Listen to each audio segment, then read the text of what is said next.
اعوذ باللہ من الشیطان اللعین الرجیم بسم اللہ الرحمن الرحیم رب اشرح لی صدری ویسر لی امری واحلل عقدۃ من لسانی یفقہوا قولی۔ اللہم صلی علی محمد وعلی محمد۔ صاحبان ایمان مومنین مومنات، اللہ تعالیٰ آپ سب کو اپنی حفظ و امان میں رکھے۔ پروردگار آپ سب کی نیک دلی شرعی حاجاتوں کو، تمناؤں کو، آرزوں کو، خواہشات کو منظور اور مقبول فرمائے۔ آپ سب کے گھروں میں خوشیاں ہوں، آپ سب کی اولاد میں خوشیاں ہوں۔ پروردگار دکھ تکالیف پریشانیوں کو دور فرمائے۔ آل محمد علیہ السلام کے صدقے آپ سب کے مرحومین مرحومت کو خداوند عالم کروڑ کروڑ جنت نصیب فرمائے۔ سفر برزخ ان پر سہل اور آسان ہو، اور ان کی قبور کو روضۃ من ریاض الجنہ قرار دے، آمین یا رب العالمین۔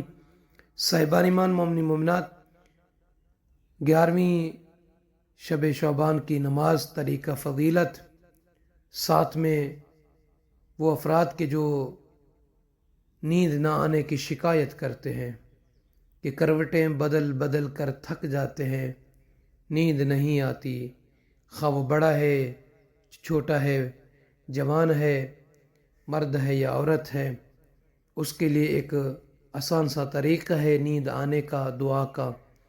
اور ساتھ میں جو مریض ہے، چاہتا ہے اسے جس مرض میں وہ مبتلا ہے وہ مرض دور ہو، ختم ہو، اسے رب العالمین شفا عطا فرمائے، تو ایسے افراد کے لیے بھی ایک مختصر سا وظیفہ بیان کرنا ہے۔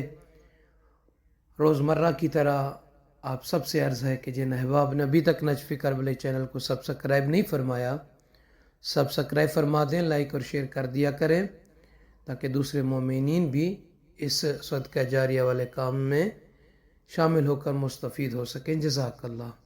سب سے پہلے ان افراد کے لیے کہ جنہیں نیند نہیں آتی اور وہ جاگتے رہتے ہیں کروٹیں بدل بدل کر، بعض لوگ تو گولیاں کھاتے ہیں، تو آئیے روحانی علاج ہے کہ سب سے پہلے وضو کرنا ہے بستر پر سونے سے پہلے، اور 11 مرتبہ صلوات بھیجنی ہے، پڑھنی ہے، ہدیہ کرنی ہے محمد و آل محمد علیہ السلام کی خدمت مبارک میں 11 مرتبہ۔ اس طرح اللہم صلی علی محمد و آل محمد، اسی طریقے سے 11 مرتبہ صلوات پڑھیں۔ پھر 11 مرتبہ جو ہے درمیان میں سورہ کوثر، بسم اللہ الرحمن الرحیم، انا اعطیناک الکوثر فصل لربک وانحر ان شانئک هو الابتر، یعنی ہر مرتبہ بسم اللہ 7 پڑھنی ہے، 11 مرتبہ سورہ کوثر پڑھنی، پھر 11 مرتبہ اینڈ میں جو ہے صلوات پڑھنی ہے، اللہم صلی علی محمد و آل محمد۔ تو اس طریقے سے اگر کوئی عمل کر کے سوتا ہے تو بڑی سکون کی، چین کی، آرام کی، راحت کی اسے نیند آئے گی، اور وہ اچھی نیند سوئے گا۔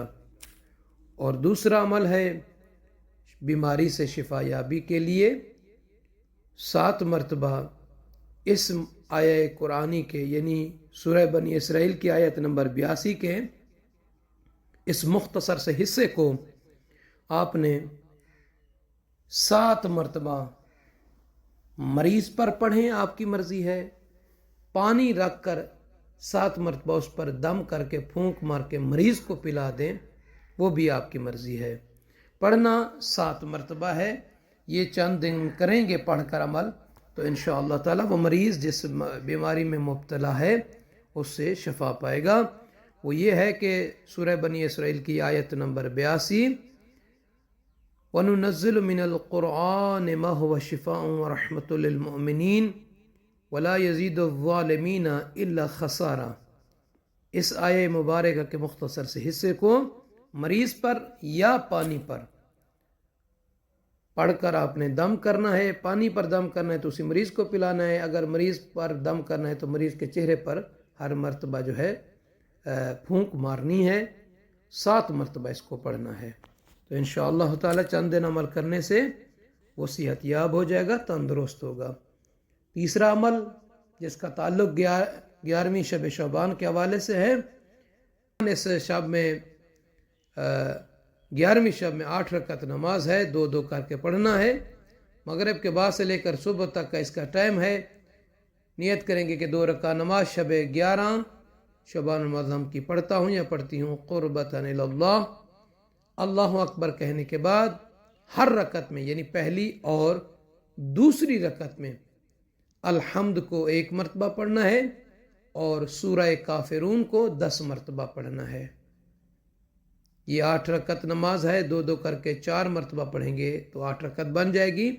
ہر رکعت میں الحمد کے بعد سورہ کافرون کو قل یا ایھا الکافرون لا اعبد ما تعبدون ولا انا عابد ما عبدتم ولا انتم عابدون ما اعبد لکم دینکم ولی دین، یہ مختصر سی آیہ مبارکہ ہے۔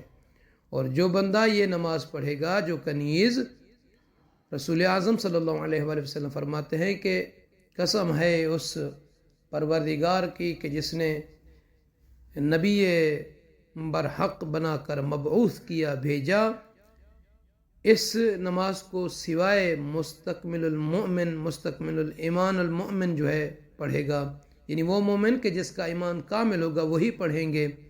اور اللہ تعالیٰ اس نماز پڑھنے والے یا والی کو ہر رکعت کے بدلے میں روضۃ من ریاض الجنہ یعنی جنت کے باغوں میں سے ایک باغ ہر رکعت کے برابر عطا کرے گا۔ یعنی 8 رکعت ہے تو 8 باغات جنت کے ریاض جو ہیں، روضۃ من ریاض الجنہ، وہ اللہ تعالیٰ اس کنیز اور عبد کو عطا فرمائے گا جو یہ نماز پڑھے گا۔ اب سب سے عرض ہے کہ ہمیں اپنی دعا میں یاد فرمائیں گے۔ جزاک اللہ۔